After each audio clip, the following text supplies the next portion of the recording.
নিজের ব্যবহারেই নিজের পরিচয়, আপনার স্টাইল, কথা বলার ধরন, পার্সোনালিটি যেটাই বলুন না কেন, পোশাকি ব্যবহার আর কায়দা দেখিয়ে সস্তা মানুষের থেকে দাম পাওয়া যায় বটে, কিন্তু জায়গা মতন সব ধরা পড়ে যায়। একটা মানুষের প্রকৃত শিক্ষা, সংস্কৃতি তার মেধা বহন করে তার জীবনযাত্রায়, আর সেটা আসে তার পরিবার আর সুশিক্ষার মাধ্যমে। শুকনো কাঠ ভেঙে যায় তবু মচকায় না, কিন্তু ফলবান বৃক্ষ যেমন ফলের ভারে মাথা নত করে থাকে, তেমন গুণবান মানুষেরা সব সময় মাথা নত করে থাকে। ভিডিওটিতে দেখুন ভারতের শ্রেষ্ঠ বিজ্ঞানী, আমাদের প্রাক্তন রাষ্ট্রপতি, তার জন্য একটি আলাদা বসার আসন করা হয়েছিল, কিন্তু তা গ্রহণ করলেন না। অনুষ্ঠানে সবাই সাধারণ চেয়ারে বসেছিলেন, তিনিও সাধারণের মাঝে নিজেকে অতি সাধারণ ভেবে একটি সাধারণ চেয়ার গ্রহণ করলেন।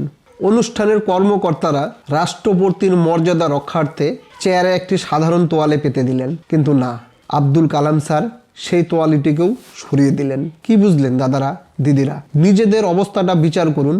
আমরা সাধারণ একটু খ্যাতি আর একটু প্রশংসা পেলে কতটা অহংকারী হয়ে যাই। কালাম স্যার আমাদের শিখিয়ে গেলেন, দেখিয়ে গেলেন প্রকৃত শিক্ষা, সংস্কৃতি মানুষকে নরম করে, নর্ম করে, নত করে। কালাম স্যার আপনাকে নমস্কার, স্যালুট। যুগে যুগে আসুন আপনি এই পৃথিবীতে, আর আমাদের মাঝে হয়ে থাকুন নয়নের মণি।